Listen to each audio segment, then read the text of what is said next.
We have like different goals. I would say like creating a really good recreational area is like, for us, is number one.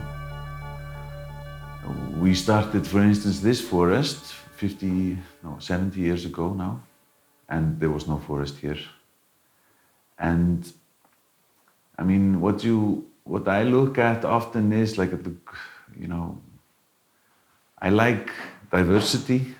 I have a belief that it is very valuable for ecosystems to be healthy, and by that, to be productive, and for ecosystems to be like capable of handling tough situations. Like what climate change is doing here is like that every year is different. It's not necessarily warmer. Yes, it is warmer, but it's a lot of value in like the ecosystem services, and if it's healthy and it's growing well, it's stronger. Modern forestry is like always plant. We decide beforehand what we will plant. And landscape is always fragmented. There's always some wet areas and dry areas, and just different circumstances. Landscape is quite dynamic. And like in my experience in forestry is like, if there's no grazing, that's an important point, and you plant some forest, you might reforest some area, and then the rest of it is really gets filled with birds, native birds, because it's very capable of dispersing. This forest, for instance, is 3,200 hectares. That's a kind of our management area. And of that, for instance, we have like 700 hectares of lava that has flowed in historic times, and therefore that is protected. We don't touch that, really. But the birds does. The birds goes over, and this forest, like I said, we have over 3,000 hectares, and more than 1,000 hectares now is just, self-regenerated birds. And a little bit less than another 1,000 hectares is something that we have planted.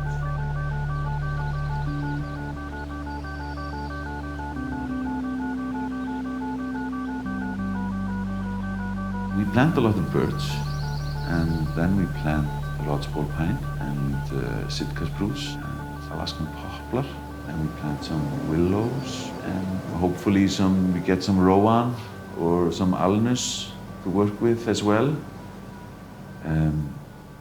I think we often are underestimating what can survive in Iceland. And what we do a lot, or what the phase that we have been in for a long time, is planting the first forest. Because this forest is a project that is never done. And then like this lodgepole pine, Stafafura, which is quite a controversial tree these days, because some consider it invasive. But it's a fantastic tree for making a first forest. So if I forest someplace with this tree, and in 30 years, I can grow a lot of different species of trees in that area, then I start removing these trees and putting in other more valuable species. So it's not like you don't come to an area that's unforested and just plant it. It needs to be managed and done in stages. Well, you have to think in a longer time than you would be working on it. Like me, I'm just a link in a chain, because this varies a lot, like how fertile, or how eroded, or how's the weather, or how's the vegetation in general. If I grow, let's say like this pine forest, and I use this a lot, is actually in high demand, because the main reason is that this survives. We have like some really harsh conditions, which is, with quite eroded areas that have very few like accessible nutrients. And this tree is capable of surviving and growing, and it enhances like soil quality. What we are missing so much in our soil in Iceland now is like organic material. We just need more organic material.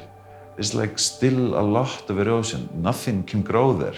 Even the lupin isn't handling the frost heaving in the soil. We come in maybe 30-year-old, 40-year-old pine forests, thin them for firewood, and start like planting other things in there, because then they have the shelter. You have created a forest ecosystem, with much more like microbial life, much more accessible nutrients, and it just completely changes. And often here in Iceland we have like kind of this heath vegetation on lowlands. You really shouldn't have to have this poor vegetation on such a maybe warm area. The birch grows a lot slower. Maybe the pine is growing. Like I said, it's different with locations and hard to generalize, but like 5 to 10 times faster, I would imagine. Kind of the thing with birch is that it needs a lot of nutrients. Like if it has enough to eat, it can grow quite well. But if it doesn't have very many accessible nutrients, it will survive. In very harsh conditions, it will survive, but it will be quite shrubby. While the pine doesn't need all these, it has some other means of growing. It has, for one, it has different root system from the birch. Birch has like a more of a fine-rooted, covers a large area around, while the pine has this main root going down. So it is accessing, maybe nutrients a little bit deeper. And in Iceland also we have a very different soil type. And this soil type has these properties of being able to take like nitrogen, which is like the main building block, and nitrogen and carbon, and fixing them very tightly in chemical bonds, so they are not accessible to most plants. There's some trace materials like metals that somehow make this effect. So it has a huge space for carbon and nitrogen, to kind of build up, and the soil here is quite hungry. We are missing these things often. And larch can also access some nutrients that are inaccessible for other plants. And kind of level of a soil is quite important, like the proportion of carbon to nitrogen. And this is something that can take quite a while to gain.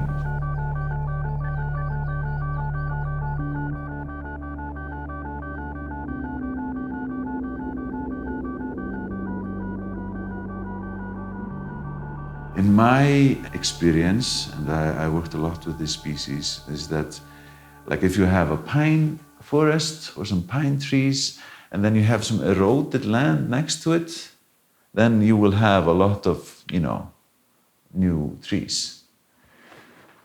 And I mean, this is what plants do. This means that it's doing well, it's capable of, making seeds.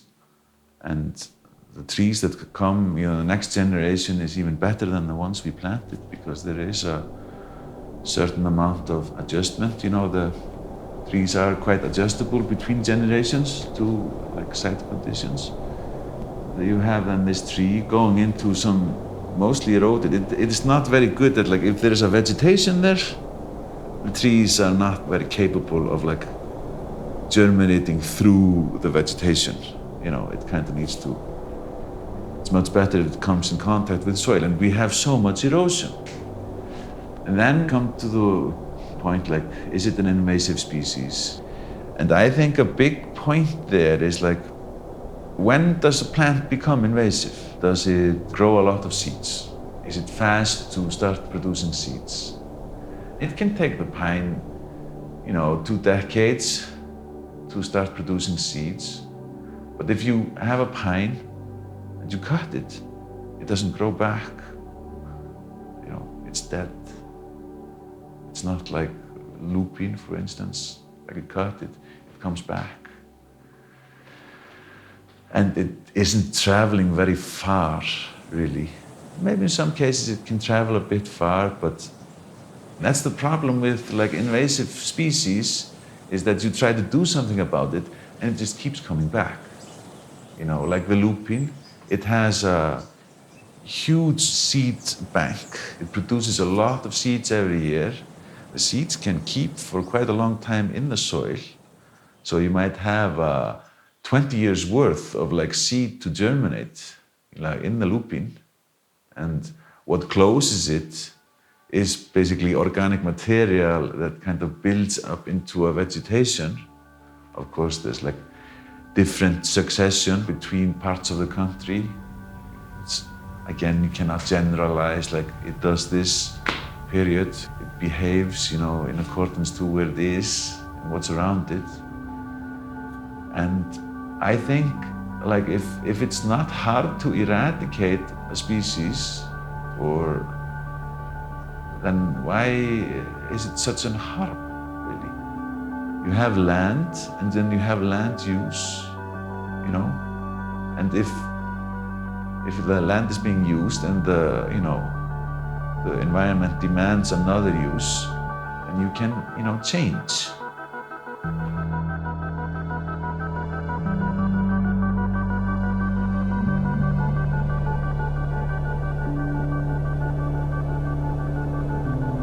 We only have a handful of native tree species.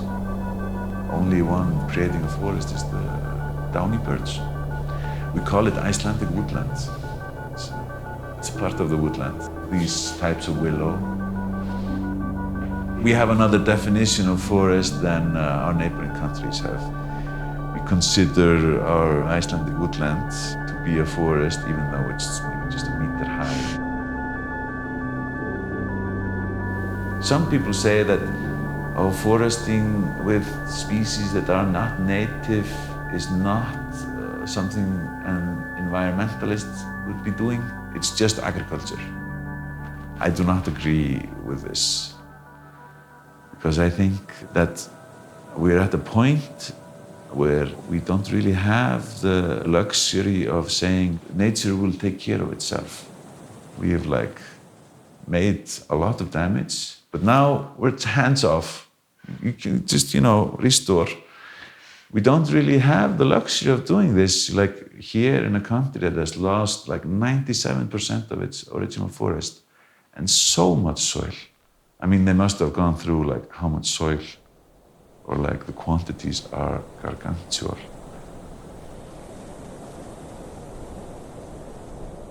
Birch is our only native tree that makes really a forest. But the climate is changing, and we can see already some pretty scary effects on the birch, because we have new pests. Birch being the tree that has been here for the longest, it has a lot of different insects and stuff feeding on it. And then now we have some, with climate change, we are getting more insects, because they can survive here now. And then there's more insects on the birch. And for the past few years, we've had it's just been brown. We have a spring, epidemic and a fall epidemic. So it's really, under, a lot of pressure. And when a tree is, being eaten like that, it grows a lot less.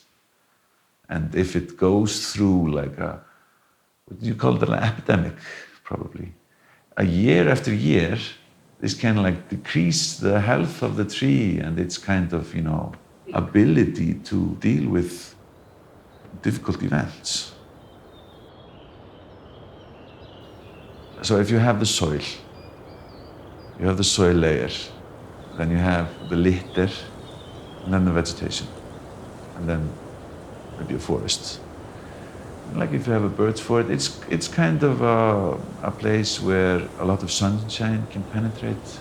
So you might have green vegetation, all kinds of different species. This helps with biodiversity, while the pine grows into a, kind of a closed canopy system. There's no really vegetation underneath it. But what is happening is like the needles, it retains the need for quite some years, but it's always making new ones, so the needles are falling down. And go into this kind of pine forest, you see there's a thick carpet of these needles. And then this litter is decomposing slowly, and this is also happening in the birds. And then this litter is turned into nutrients and carbon, and is feeding like the roots and the fungi and all the microbial system. So I kind of see it as like kind of bringing the nutrients up to the surface and improving the cycle. And if it is growing faster, of course, more is happening.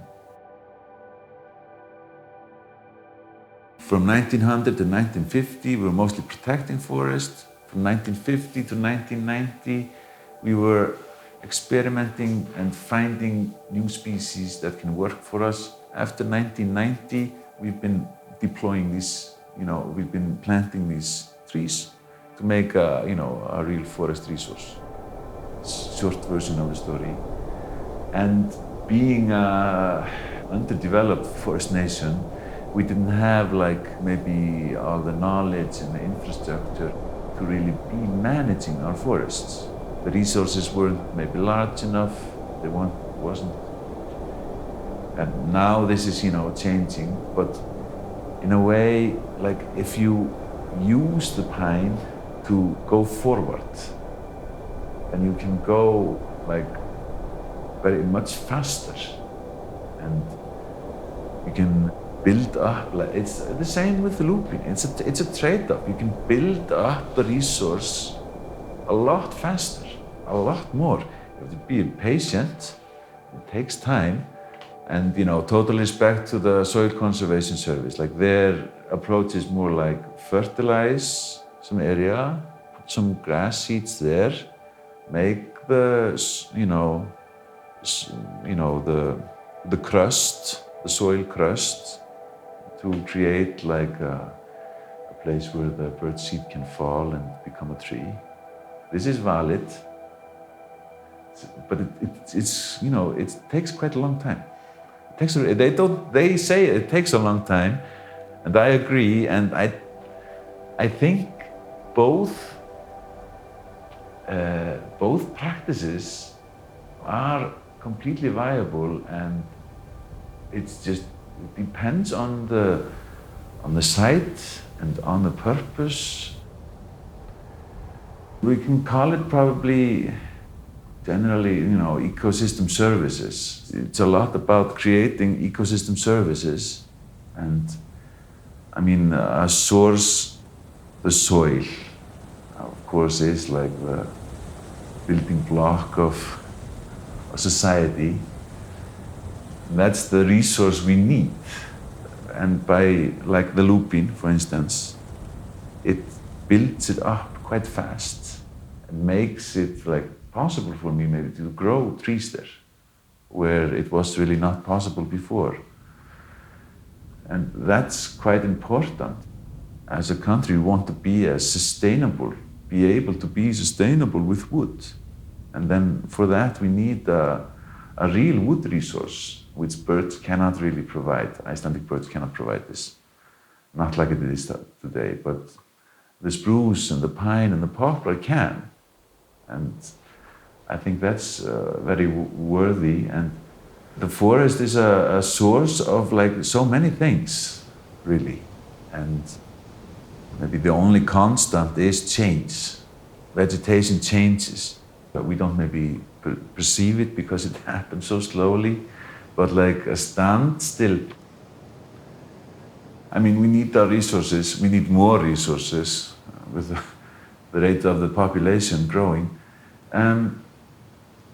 Actually, if you have like a forest ecosystem and you're like thinking about the carbon sequestration, it's different compartments. You have a certain amount that's fixed in the tree. Like if you look at a tree, half of it is sea. Just carbon, 50%. Then you have, the vegetation, a certain amount of sea there, then you have a litter, and then you have the soil. And all of these things are like storing a certain amount. And if I am growing a forest and I, selectively thin the forests, then I maintain the growth of the trees that are still standing. I'm not really taking, it's different if you clear cut it. I'm not really taking the carbon that these trees have built up in the soil away. That stays there. I leave all the branches in the forest and maybe try to cut them up so they lie flat on there and decompose faster. And then I remove the stem and do something with that. And the main rule of forestry, the rule of thumb, is that you never take more out than is going in. And if you do it this way, then the forest should continue to grow and be stronger. And if I remove the branches, then the trees will grow slower. It's kind of a question of how you do things. So we're accumulating carbon a lot faster. Sure, we're taking away, but if you continue to manage it properly, not through making the most money, just trying to build it up and make it more valuable, then I love birds. Birds is tremendously important for Iceland and for our ecosystems. But if we look at the reality of forestry in Iceland, we have just recently reached 2% forest cover. And then I'm also talking about the woodland, the shrubbery. And 0.5% of that is planted forest. And it's not a lot, really. The birds is actually sowing itself a lot faster than we are planting, I believe. At least it's been growing quite a lot. So I think, this, kind of polarization where this group is saying that, the only right way forward is birds. I think it's just a kind of unresponsible.